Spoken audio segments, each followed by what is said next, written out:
Good afternoon. I'm still very tired, obviously, very overworked. So I'm not recording a game from the World Championship today, and I'm not playing a game today. Instead, I'm going to go through a game played yesterday in a coaching session. On Wednesdays, I have an online coaching session with Ben Hunt from Chess Boot Camp. I'm one of the coaches on Chess Boot Camp, and Ben's one of the coaches on Chess Boot Camp, and usually on on Wednesday afternoons we discuss repertoire and what what kind of things Ben has been working on for his channel and for his courses, and I discuss what I've been working on for my channel, and yeah, we have some fun, discuss some repertoire, and usually play a game or two against a bot. Here we played on Ben's account on League Chess against bot Maya, number 5, which I think is about 1400 or something. We'd been discussing Old Benoni, and we played the Old Benoni to demonstrate some of the ideas. And we'll explain both some of the ideas and behind the Old Benoni and some of the ideas we were discussing in yesterday's coaching session. So we had the black pieces. Maya played d4 and we played an immediate c5, the Old Benoni. The idea behind the Old Benoni, at least partly, and the idea we've been discussing, is distracting the opponent's pawns away from the centre so that we can have good pawn control in the centre.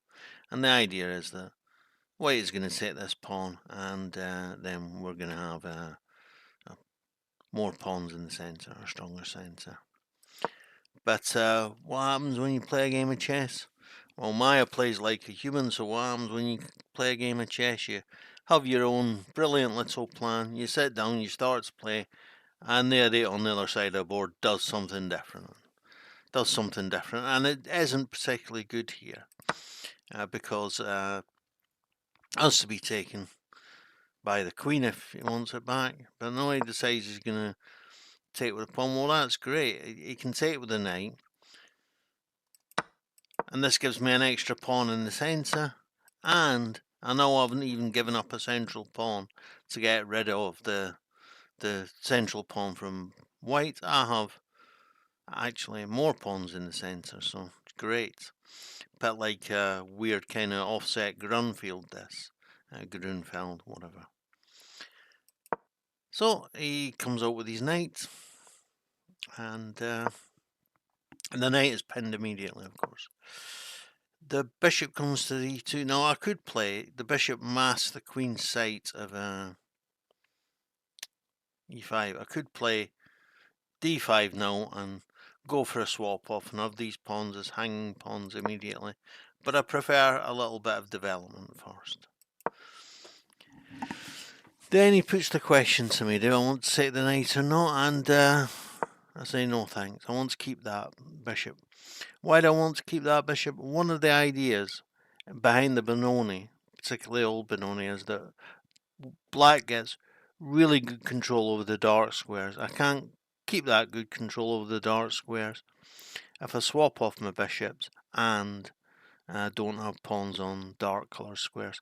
Plus, there's another thing. I am almost in a position to play e4. And when I play e4, I will have a space advantage. And when you have a space advantage, obviously, the more pieces your opponent has, the better it is for the player who has more space, because there's more pieces to fit into that limited space. So obviously I don't want to give up the space advantage. She comes back, and the bishop takes up a great diagonal. It might look a bit dumb at the minute, looking at this pawn, but that pawn isn't going to be there forever. So he pushes the pawn to try and get a grip on the centre, but his Maroczy bind isn't bound. So he takes, I take, he takes, and I take with the knight, and he takes, and I risk taking with the queen. It's fine. He hasn't got a useful discovery with that bishop. If he moves the bishop, I will take the queen, and I'm happy playing it with this queenside minority and this kingside majority. We've both got a bishop pair, so otherwise it's very symmetrical. Come to b6 with the bishop, not just to attack at f2, but to give my bishop a more useful diagonal, and also because it makes it harder for him to get busy with these queenside majority. So the bishop comes to c4, and there's an obvious problem with c4, which Ben spotted instantly and played instantly.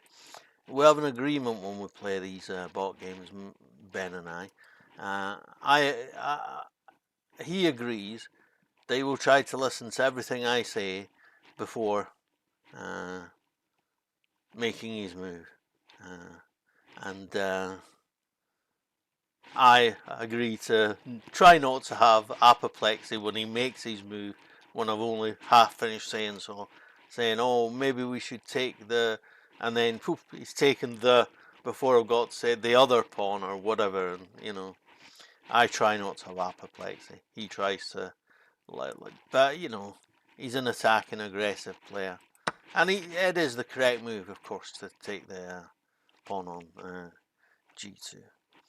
And conveniently, it threatens mate on f2 as well. But the rook defends against that. And now, it might only be a pawn up, but this is a devastating position. The rook will be coming here, the rook will be coming here, and it's just, And he's trying to protect the pawn one more time. I'm not quite sure, really. And of course, this exposes the queen. So we're able to attack the queen, and he puts the bishop in the way, and we're able to attack the queen once more. And yeah, and now we take the pawn, and before I can even explain that we've got a possible mating net here, Ben says, "Oh, we've got c8 now," which is of course the correct move, and he plays c8 now immediately. The reason it's possible mating net is when the queen moves, we take the one. We'll see what happens. Queen moves, take the rook on c8, c1. He's going to take back with the queen. He doesn't. He could have taken with the bishop, and then if he takes with the bishop, then we take with the knight, the queen, and then we would have been queen and rook against rook. But he goes for a quick death, and we get a mate.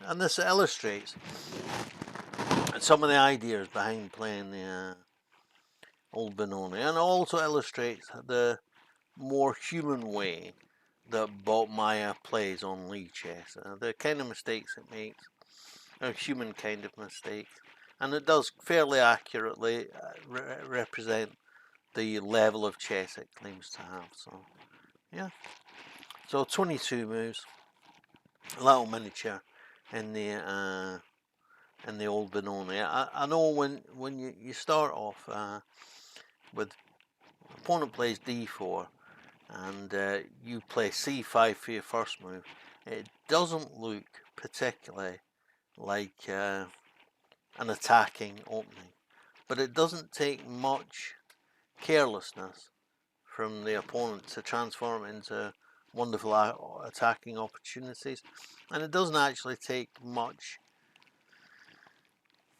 slightly inaccurate play to change it to something like some kind of Sicilian structure, something like that. It doesn't it doesn't have to be out in from unfamiliar territory all the time. So that's an example of the kind of thing that me and Ben do in our coaching sessions. So tonight, actually, Chess Boot Camp has a coaching session with our highest rated coach Craig. I can't be there. I'm on night shift, and it's the committee meeting at the local chess club. But yeah, I think for beginner players, the Chess Boot Camp is a great organisation. I'm really proud to be one of the coaches on Chess Boot Camp myself. And if you're interested, drop me an email at the email address on the channel, and I can certainly send you a link to Chess Boot Camp. And also, I do private individual coaching. I don't. When it comes to Ben, I don't charge him anything. We're mates, and it helps us both to improve both our coaching and our output on YouTube. Yeah, so yeah, that's a typical coaching game, a typical discussion of ideas which happens in the in our coaching sessions. If you're interested, I might check with Ben, and we might record one of our sessions, one of our coaching sessions, and put that out on. I'll put out on my channel, and he'll put out on his. The problem is that would be an hour-long video, and I know that's a bit much for most people's concentration span. But it may be possible to take out one of the games and put that on the channel with the live chat between me and Ben. Yeah. Okay, don't forget to like, subscribe, comment, and yeah, share my YouTube channels. Thanks. Bye.